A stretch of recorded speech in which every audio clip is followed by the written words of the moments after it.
नमस्कार, अपना उत्तर प्रदेश देख रहे हैं आप और मैं हूं आपके साथ ज्योति। चलिए खबरों की शुरुआत करेंगे।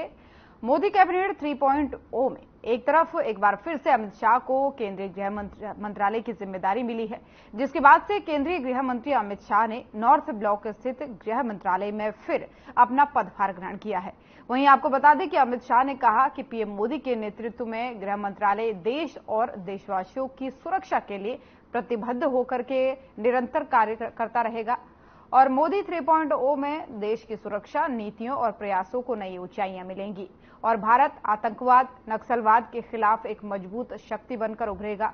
तो वहीं गृह मंत्री अमित शाह ने राष्ट्रीय पुलिस स्मारक पहुंचकर शहीद पुलिसकर्मियों को श्रद्धासुमन अर्पित किए।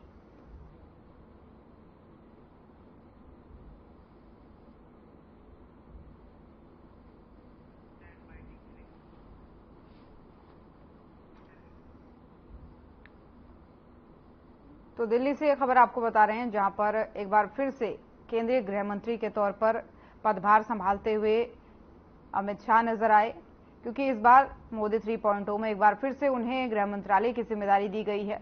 और ऐसे में जब उन्होंने पदभार संभाला तो फोटो शेयर करते हुए सोशल मीडिया प्लेटफॉर्म एक्स पर उन्होंने एक ट्वीट किया और उसमें प्रधानमंत्री नरेंद्र मोदी का आभार जताया। उन्होंने कहा है कि देश की और देश के हर देशवासी की सुरक्षा के लिए और तमाम व्यवस्थाओं के लिए गृह मंत्रालय जो है वो जिम्मेदार है।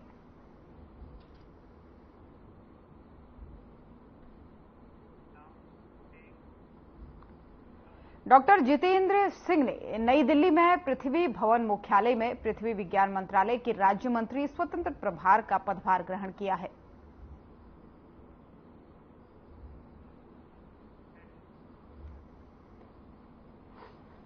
तो दिल्ली की एक बार फिर से तस्वीरें, जहां पर जितेंद्र सिंह ने स्वतंत्र प्रभार राज्य मंत्री के तौर में शपथ ली, उसके बाद से पदभार संभाला और पदभार संभालने के बाद की ये तस्वीरें।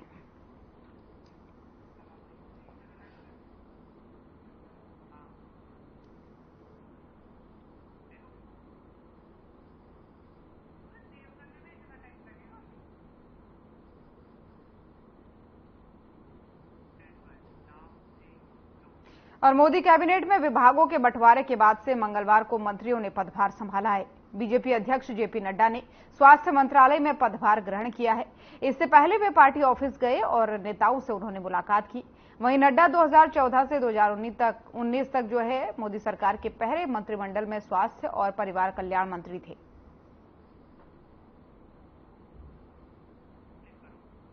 और एक बार फिर से जेपी नड्डा को स्वास्थ्य मंत्री बनाया गया है। दरअसल पहले कार्यकाल में जब मोदी सरकार का पहला कार्यकाल था 2014 में, तो 2014 से 2019 तक उन्होंने स्वास्थ्य मंत्री और परिवार कल्याण मंत्री के तौर पर जिम्मेदारी निभाई थी। और एक बार फिर से मोदी 3.0 में वो फिर से स्वास्थ्य मंत्री की जिम्मेदारी निभाते हुए नजर आएंगे।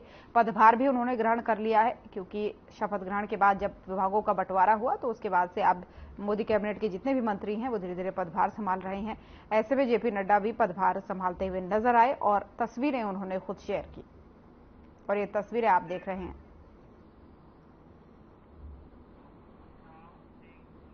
और केंद्रीय मंत्रिमंडल में रविवार को शपथ लेने वाले प्रोफेसर एसपी सिंह बघेल पर मोदी सरकार ने दूसरी बार भरोसा जताया है। आगरा मंडल में केवल बघेल को मंत्रिमंडल में स्थान दिया गया। वे आगरा से लगातार दूसरी बार निर्वाचित होकर के संसद पहुंचे थे। वहीं आगरा लोकसभा सीट से बीजेपी से दूसरी बार जीत दर्ज करने वाले सांसद सत्यपाल सिंह बघेल यानी प्रोफेसर एसपी सिंह बघेल को केंद्रीय मंत्रिमंडल में फिर जगह मिली है। उन्होंने मुलायम सिंह यादव से नरेंद्र मोदी के मंत्रिमंडल तक का सफर पूरा किया है और वहीं केंद्रीय मंत्री बनने में उनका अनुभव काम आया और मंत्री पद की जिम्मेदारी मिलने के बाद से प्रोफेसर एसपी सिंह बघेल ने कार्यभार संभाला।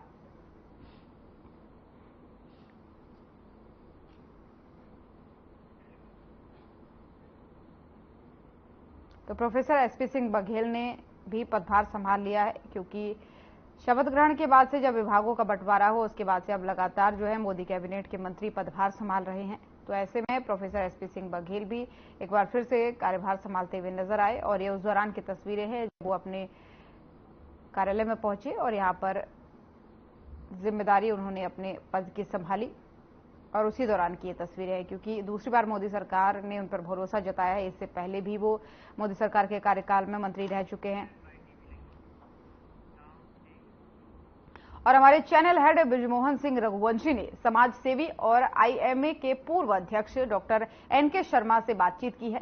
इस दौरान उन्होंने नोएडा में चुनाव, बीजेपी की सबसे ज्यादा मतों से जीत और तमाम विषय पर बातचीत की। आइए लाइव सुनते हैं। केंद्रीय मंत्रिमंडल का विस्तार हो चुका है, प्रधानमंत्री जी ने शपथ ग्रहण ले लिया है और मैं नोएडा में यहाँ की एक प्रतिष्ठित डॉक्टर के साहब के साथ हूं। मैं यहाँ पे तमाम संस्थाओं के ये पदाधिकारी रह चुके हैं और नोएडा के वोटर भी हैं और खास तौर से क्योंकि आपको पता है पूरे उत्तर प्रदेश में गौतम बुद्ध नगर की सीट वो सीट है जहां से सांसद ने सबसे ज्यादा मतों से जीत हासिल की है। तो कहीं ना कहीं आखिरकार नोएडा में ऐसे क्या विकास के काम रहे हैं, क्या यहाँ पे काम हुआ, इसको लेकर के मैं आज डॉक्टर एनके शर्मा जी से बातचीत करूंगा। डॉक्टर साहब, सबसे पहले तो बहुत बहुत धन्यवाद, आपने हमें समय दिया। मैं देख रहा था कि तमाम आपके यहाँ पे पेशेंट आए हुए हैं, तमाम लोग यहाँ पे बैठे हुए हैं और उसके बाद आपने हमारे चैनल को समय दिया, क्योंकि ये बात सच है कि डॉक्टर का प्रमुख काम जो है वो है सबसे पहले जो मरीज आते हैं उनको देखना, लेकिन खासतौर से मीडिया का एक सम्मान है। डॉक्टर साहब हमेशा सम्मान करते हैं मीडिया का और उसी के चलते डॉक्टर साहब ने हमें समय दिया। डॉक्टर साहब, मैंने एक प्रश्न यहाँ पे और अपने दर्शकों से मैंने बताया कि आखिरकार इतनी जबरदस्त जीत नोएडा में मिली है, विकास कार्यों की अगर हम बात करें तो आपको क्या लगता है कि यहाँ पे क्या ऐसे विकास के कार्य रहे जिसके चलते पूरे उत्तर प्रदेश में गौतम बुद्ध नगर, क्योंकि आप यहाँ के तमाम ऐसी संस्थाओं के पदाधिकारी रहे हैं, आप यहाँ वोटर इतने सालों से हैं यहाँ पे, और मैं देखता हूं कि जो भी यहाँ पे चाहे वो सरकारी संस्थाएं हैं, चाहे वो पुलिस हो, चाहे विभाग अन्य एजेंसीज हो, चाहे प्राइवेट एजेंसीज हो, वो आपको अपने साथ शामिल कर रखते हैं अपने किसी भी डेवलपमेंट को लेकर के, या तमाम कोई भी जब उनकी योजना होती है, इवन जो यहाँ के अथॉरिटीज है वो भी आपको बुला करके आपसे अपनी राय शुमारी करती है। तो डॉक्टर साहब क्या कहना चाहेंगे इस विषय में आप? देखिए, साधना चैनल के माध्यम से देश और प्रदेश की जनता को रेस्पेक्टेड ब्रिजमोहन सर, बहुत अच्छा क्वेश्चन आपने किया है। जहां तक डेवलपमेंट का सवाल है, मेरी जो नॉलेज है उसके अनुसार, जो मुझे जानकारी है उसके अनुसार, और तमाम शहर के लोग भी इस बात से अवगत है, क्योंकि यहाँ प्राधिकरण का जो है, क्योंकि यहाँ पर जो गांव के प्रधान हुआ करते थे या कुछ थे, वो काफी सालों से प्रधानी वगैरह सब यहाँ समाप्त कर दी गई थी और कोई नगर पालिका या नगर का पालिका का कोई चेयरमैन, नगर निगम यहाँ नहीं है। तो यहाँ केवल नोएडा अथॉरिटी है। तो डेवलपमेंट अथॉरिटी जो नोएडा यहाँ है वो ही सारे तमाम डेवलप के कार्य करते हैं, चाहे सड़क का निर्माण हो, नाली का निर्माण करना हो, इवन जो हॉस्पिटल्स के जो निर्माण है, जो सरकारी अस्पताल हमारा जिला चिकित्सालय है उसकी बिल्डिंग का निर्माण भी नोएडा प्राधिकरण ने किया। चाइल्ड पीजीआई का निर्माण भी नोएडा प्राधिकरण ने किया। आपका जो हमारे यहाँ गौतम बुद्ध नगर यूनिवर्सिटी है उसका निर्माण भी नोएडा प्राधिकरण ने किया। चाहे वो बालिका इंटर कॉलेज है, महामाया इंटर कॉलेज है, उनका भी निर्माण जो है नोएडा प्राधिकरण ने किया। आपने देखा होगा जो गौतम बुद्ध नगर के अंदर जो मेडिकल कॉलेज है, जिम्स जो है, उसका निर्माण भी, उस बिल्डिंग का निर्माण भी नोएडा प्राधिकरण ने किया। तो मोर देन, मैं समझता हूं लगभग 98% डेवलपमेंट के जो काम है वो नोएडा प्राधिकरण करती है, या ग्रेटर नोएडा प्राधिकरण करती है, या यमुना विकास प्राधिकरण करती है। अब एयरपोर्ट को आप ले लीजिए, देखो कितना बड़ा एयरपोर्ट बन रहा है। विश्व का सबसे बड़ा एयरपोर्ट हमारे गौतम बुद्ध नगर में बन रहा है, लेकिन उसका निर्माण कौन कर रहा है? उसका निर्माण नोएडा प्राधिकरण कर रही है, यमुना प्राधिकरण कर रही है, यानी कि यहाँ की डेवलपमेंट अथॉरिटी कर रही है। तो मोस्टली यहाँ डेवलपमेंट के जितने भी काम हैं वो सारे के सारे, चाहे गरीबों की आवास की बात आए, चाहे नाली की हो, चाहे मलेरिया की दवाई छिड़कने का काम हो, इवन कोई भी कोरोना काल में घर घर पे गेहूं बांटना और राशन बांटना, वो जो सब कार्य करता है उसमें भी काफी उस समय नोएडा की सीओ ऋतु महेश्वरी मैम थी, यहाँ बड़ा अच्छा काम किया। मैं आईएमए का अध्यक्ष था, हमारे आईएमए का हाउस की हालत बड़ी खराब थी, उसका जीर्णोद्धार भी नोएडा अथॉरिटी ने किया। चाहे सड़कों पे जो स्ट्रीट लाइट लगी हुई है, तिरंगे की लाइटें लगी, जितनी फ्लाईओवर्स बने हुए हैं, अब बाकी जनप्रतिनिधि लोग अपने आय फीता काटे वो एक अलग बात है, उनका सम्मान होता है, बट काम यहां प्राधिकरण करती है। मेरे हिसाब से तो जनप्रतिनिधि के जो उनकी जो जो जो, जो उनको धनराशि आवंटित होती है, जिसको हम एक वो बोलते हैं कि बजट जो होता है, तो उस बजट से जहां तक है ग्रामीण क्षेत्रों में हमारे कुछ ये लोग कर लेते हो तो मुझे नहीं पता, बट मुझे ऐसा फील हो रहा है कि जहां तक है जितने भी फ्लाईओवर्स है, जितने भी ये सारे डेवलपमेंट के काम है नोएडा में, चाहे अंडरपास है या फ्लाईओवर्स है, जितने भी बने हुए हैं वो सब के सब नोएडा प्राधिकरण के द्वारा बनाए हुए हैं। चाहे मेट्रो का काम है, मेट्रो रेल का जो आया हुआ है वो सब नोएडा प्राधिकरण और जो भी गवर्नमेंट की संस्थाएं हैं वो मिलकर के कर रही है। तो इसमें जनप्रतिनिधि का यहां कोई इतना ज्यादा मतलब उनकी जो वो है बजट है उससे ज्यादा डेवलपमेंट के काम नहीं होते। चाहे स्कूल की 4 दीवारी क्यों ना बननी हो, स्कूल की बिल्डिंग क्यों ना बननी हो, उसको भी प्राधिकरण बना के देता है। यहाँ जो सामुदायिक केंद्र है वो प्राधिकरण बना करके देता है। तो सारे डेवलपमेंट के काम प्राधिकरण करता है। वृक्षारोपण करना है तो वो प्राधिकरण करके देता है। तो यहां तो केवल सारा यदि प्राधिकरण ना हो तो त्राही त्राही मच जाए। तो यहां का डेवलपमेंट जो है ये मैं समझता हूं पूरे प्रदेश के अंदर यदि देखा जाए तो केवल प्राधिकरण करती ऐसा एक गौतम बुद्ध नगर जिला होगा जहां पर सारा जो खर्च है वो केवल प्राधिकरण करता है। जनप्रतिनिधियों का कहीं किसी गांव में कहीं कुछ सड़क बना दी, कहीं नाली बना दी, कुछ खड़ंजे लगा दिए, वो एक अलग है। अदरवाइज इतना काम यहां नहीं है। दूसरा एक चीज मैं और भी कहना चाहूंगा, आपने क्वेश्चन नहीं किया लेकिन मैं अपनी तरफ से आपको बोला, इसके लिए मैं माफी चाहूंगा। एक क्वेश्चन आ रहा है बड़े दिनों से, हमारे भी दिमाग में घूम रहा है कि पूरे उत्तर प्रदेश के अंदर भारतीय जनता पार्टी का जनाधार कम क्यों हुआ, वोट कम क्यों पड़ी। परसेंटेज हो सकता है बड़ी हो, वोटिंग परसेंटेज बढ़ गई हो, मैं ये नहीं कह रहा हूं, लेकिन हमारी सीटें कम हुई। और यूपी के हापुड़ जिले से एक ऐसा वीडियो सामने आया है जिसे देखकर आप दंग रह जाएंगे।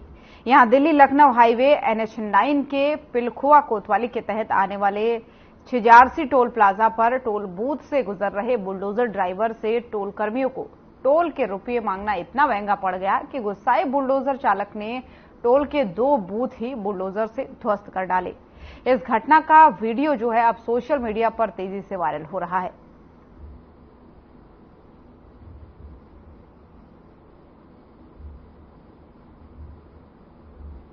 सोशल मीडिया के माध्यम से हापुड़ पुलिस को एक वीडियो प्राप्त हुआ जिसमें देखा गया कि एक जेसीबी ड्राइवर अनियंत्रित होकर के पिलखुआ टोल पर तोड़फोड़ कर रहा है और टोल कर्मियों को चोट पहुंचाने का कार्य कर रहा है। इस वीडियो के तत्काल संज्ञान लेते ही हापुड़ पुलिस द्वारा इस जेसीबी ड्राइवर को अरेस्ट कर लिया गया है। इसकी जेसीबी को भी सीज कर दिया गया है। इस जेसीबी ड्राइवर के ऊपर थाना पिलखुआ में 307 के धारा में अभियोग पंजीकृत किया गया है। साथ ही साथ ये भी पाया गया है कि ये जेसीबी चालक जब भाग रहा था तो इसके द्वारा अन्य गाड़ियों को भी चोट पहुंचाने का प्रयास किया गया है।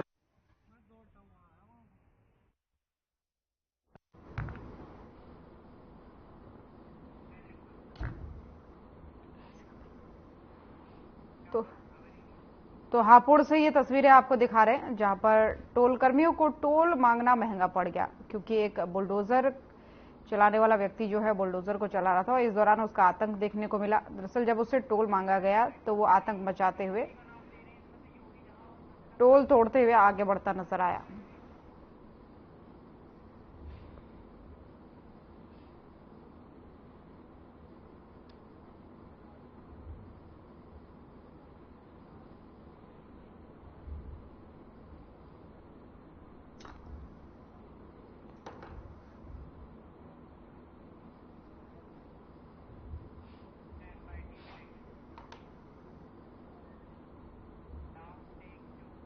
और लखनऊ में योगी कैबिनेट की बैठक हुई है जिसके बाद से प्रेस कॉन्फ्रेंस कर बैठक में हुए निर्णयों की जानकारी दी गई। वहीं आपको बता दें कि मंत्रियों ने प्रेस कॉन्फ्रेंस कर क्या कुछ कहा है, एक बार सुन लीजिए। ये सभी सांसद 30 जून तक पूरे किए जाने हैं। इसके साथ ही जो भारत सरकार के द्वारा 34 जनपदों के 100 आकांक्षी विकास खंडों के समस्त जनपदों में तैनाती की व्यवस्था के बारे में ये बात कही गई है कि उनको संतृप्त भी किया जाएगा। इसके अतिरिक्त भी 2-3 बातें मैं चाहूंगा कि जो डिटेल्स है उसकी तो श्री देवेश चतुर्वेदी जो कार्मिक देखते हैं वो बताएंगे। सर, जैसे माननीय मंत्री जी ने बताया है कि समूह क ख के लिए 20% तक की लिमिट है और 3 टोटल समूह क और ख के लिए हर संवर्ग में जितने लोग कार्यरत हैं उसके 20% और 3 साल जनपद में हो गए हो, मंडल में 7 साल हो गए हो तो उनको स्थानांतरित करना है। समूह ग और घ के लिए जो विभागाध्यक्ष स्तर पे ही ट्रांसफर हो जाते हैं वो 10% वो अपने स्तर पे करेंगे और उसमें ये व्यवस्था कर दी है कि जो सबसे पुराने मतलब पिक एंड चूज नहीं होगा, जो सबसे पुराने होंगे उनको पहले लिया जाएगा। उसके बाद ऐसा ना रहे कि जो लोग पुराने थे उनको नहीं हटाया और नए वालों को कर दिया। प्रशासनिक आधार पे या व्यक्तिगत जो समस्या है, किसी बीमारी है या हस्बैंड वाइफ है, वो विचार कर लिया जाएगा, लेकिन अदरवाइज ओल्ड वालों को किया जाएगा पहले। और 10% से ऊपर अगर करना हुआ, अगर विभाग को 20% तक, तो माननीय मंत्री जी की अनुमति से ही किया जा सकेगा, लेकिन सामान्यतः 10% ही किया जाएगा। और जो हमारी मानव संपदा का जो व्यवस्था है, तो सारे ट्रांसफर ऑर्डर्स और जो भी होंगे उसको कार्यभार ग्रहण और उसकी जो कार्य छोड़ने की व्यवस्था वो ऑनलाइन ही व्यवस्था होगी, जिससे सर्विस बुक और वेतन की व्यवस्था सब डिजिटाइज माध्यम से चलता है। जैसे माननीय मंत्री जी ने बताया जो 8 एस्पिरेशनल डिस्ट्रिक्ट्स हैं और 34 जनपद ऐसे हैं जहां 100 आकांक्षी विकासखंड हैं, तो उन विकास खंडों के लिए और जो एस्पिरेशनल डिस्ट्रिक्ट्स हैं उनमें जैसे कि पहले से ही व्यवस्था चली आ रही कि सर्वोच्च प्राथमिकता होगी वो पदों को भरने की इन सब कार्यों में। तो यही सामान्यतः ये नीति थी जो कि अब 30 जून तक हमें पूरा कराना है। भ्रष्टाचार का पराकाष्ठा क्रॉस कर दिया है और वो 3 साल अभी नहीं जाते जाते उन्होंने लूटना शुरू कर दिया है। तो उन आदेशों के लिए कौन नीति बनेगी? नहीं, देखिए ऐसा एक तो स्पष्ट करते कि सचिवालय में कार्य करने के लिए नीति नहीं होती क्योंकि यहाँ स्टेबिलिटी की बात, लेकिन जनपदों में तो 3 साल से पहले भी प्रशासनिक आधार पर ट्रांसफर किया जा सकता है और किया जाएगा अगर ऐसी कोई शिकायत आती है, पुष्टि होती है। अब व्यक्तिगत इश्यू पे तो मैं नहीं बात करूंगा। भटरा के मामले में उन्होंने जबरदस्ती 107 में बंद किया और 2-2 लाख रुपया लेकर के भट्टा चलवा रहे हैं। उनकी शिकायत भी आपके वहाँ पटल पर किया गया है और कमिश्नर को पोती पोता हो रहा है। सारे वहाँ के लोग परेशान हैं। अब इतनी बड़ी शिकायत के बाद और बिना मतलब का 107 में बंद कराए, 2 का 3 के वासी 504 लिखा है, उसमें हमको जेल भेजवा दिए होंगे। एक प्रतिशोध के नाते 107 में हमको जेल करा दिए। आज 7 दिन गार्जियन जा रहे हैं, करें हम तनहाई बैरेक से डलवाएंगे पत्रकारों के साथ। वैसे अधिकारी जिले पर आके क्या है? मैं व्यक्तिगत इश्यू में अलग से देख लूंगा। सामान्यतः जो बात कर रहा हूँ वो नीति है। मंत्री 10% से जवाब समूह समूह क और ख में 20% से ऊपर अगर जाना हो तो माननीय मुख्यमंत्री जी की अनुमति लेंगे। ग घ में सामान्यतः माना जाता है कि नहीं होगा। अगर ऐसी स्थिति पड़ी तो मुख्यमंत्री तक ही जाएगा, लेकिन अपेक्षा नहीं होती इतनी बड़ी साल पर हो तो माननीय मुख्यमंत्री जी दोनों उसके ऊपर। हाँ बिल्कुल। हाँ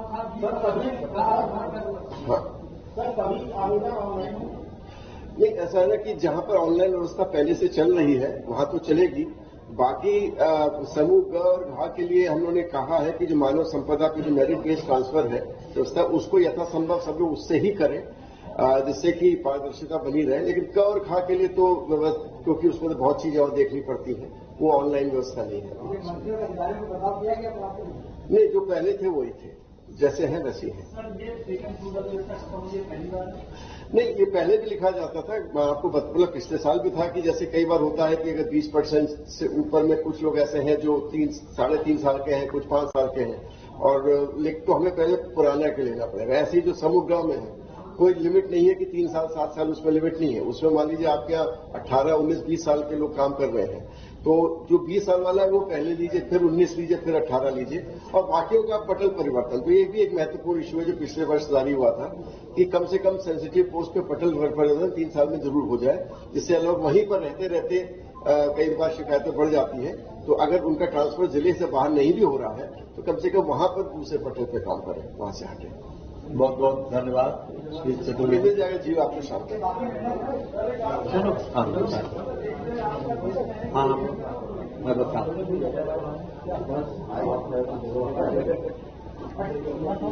चिकित्सा शिक्षा के दो हैं। एक चिकित्सा शिक्षा के राजकीय आयुर्विज्ञान संस्थान ग्रेटर नोएडा से संबद्ध 500 बेडेड अस्पताल जो 15 एकड़ भूमि पर निर्मित है को भूमि उपकरण एवं अन्य साजो सामान सहित राजकीय आयुर्विज्ञान संस्थान ग्रेटर नोएडा को निःशुल्क हस्तांतरित किए जाने के संबंध में आज मंत्री परिषद ने स्वीकृति दे दी है। ये 500 बेडेड अस्पताल जो ग्रेटर नोएडा का था उसको चिकित्सा शिक्षा विभाग के अंतर्गत संचालित जो हमारा संस्थान है उसको हस्तांतरित कर दिया गया, उस पर सहमति दे दी गई। नोएडा में राजकीय आयुर्विज्ञान संस्थान ग्रेटर नोएडा से संबद्ध 500 बेडेड अस्पताल जो 15 एकड़ भूमि पर निर्मित है को भूमि उपकरण और अन्य साजो सामान सहित राजकीय आयुर्विज्ञान संस्थान ग्रेटर नोएडा को निःशुल्क हस्तांतरित किया जाने पर मंत्री परिषद ने आज सहमति दे दी। ये चिकित्सा शिक्षा विभाग को निःशुल्क मिल जाएगा। इसका वर्तमान में संचालन चिकित्सा शिक्षा विभाग करेगा। अभी तक जो ग्रेटर नोएडा का संस्थान करता था। दूसरा विषय है आईआईटी कानपुर के अंतर्गत 500 शैय्या युक्त सुपर स्पेशलिटी चिकित्सालय के साथ school of medical research and technology MMRT की स्थापना की जाएगी। इसमें ये 750 करोड़ रुपए का प्रोजेक्ट है और ये भारत सरकार के सहयोग से किया जाएगा। उत्तर प्रदेश सरकार को 5 साल में 50 करोड़ रुपए देना है, 10 करोड़ रुपए साल। ये अपने आप में school of medical research and technology के नाम से जाना जाएगा।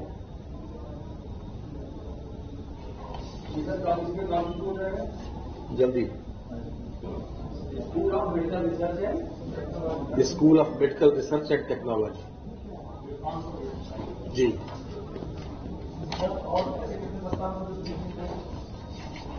अब बहुत अभी पूरा हो जाए।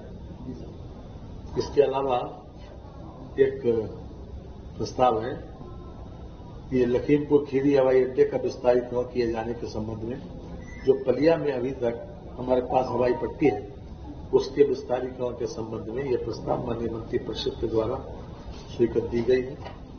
इसमें ये 3 गांव की जमीन ली जा रही है 265.1977 हेक्टेयर। ये लगभग 655.30 एकड़ बनती है।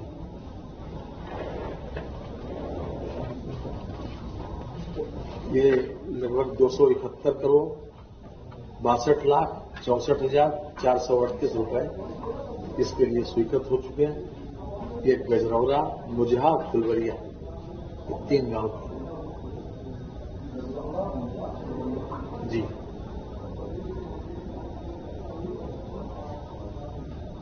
इसको यानी कम से कम 72 सीटर जहाज भी इस पट्टी पर उतर आए हवाई पट्टी पर। इस प्रकार का विस्तारीकरण इस पर किया जा रहा है।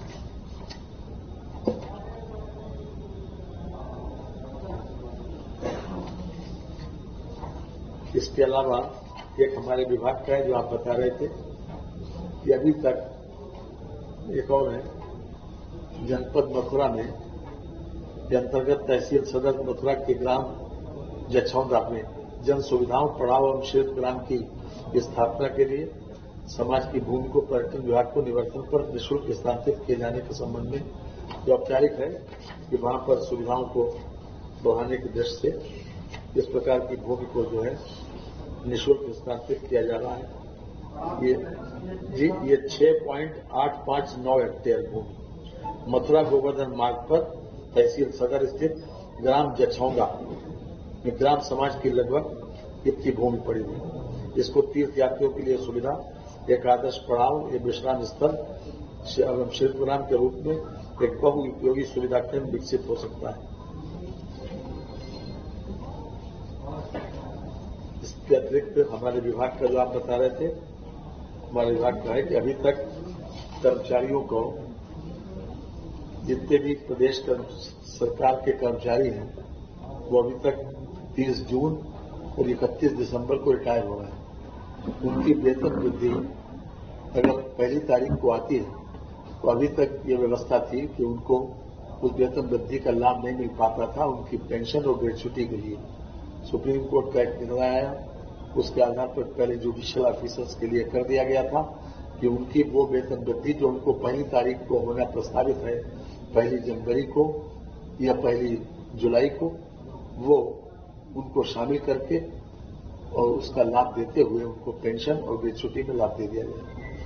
जुडिशियल ऑफिसर्स के लिए हम पहले कर चुके हैं, सरकारी कर्मचारियों के लिए।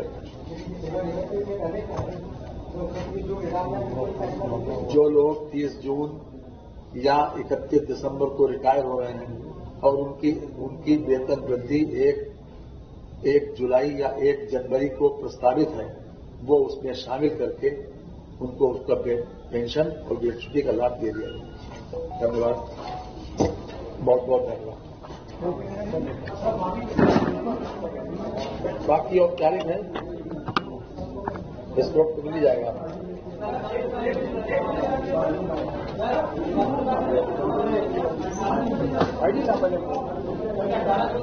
लुक, अरे इतना इम्पोर्टेंट प्रस्ताव अगर होता तो पहले नहीं बताता। तो अपना उत्तर प्रदेश देख रहे थे आप। बुलेटिन में फिलहाल इतना ही। नमस्कार।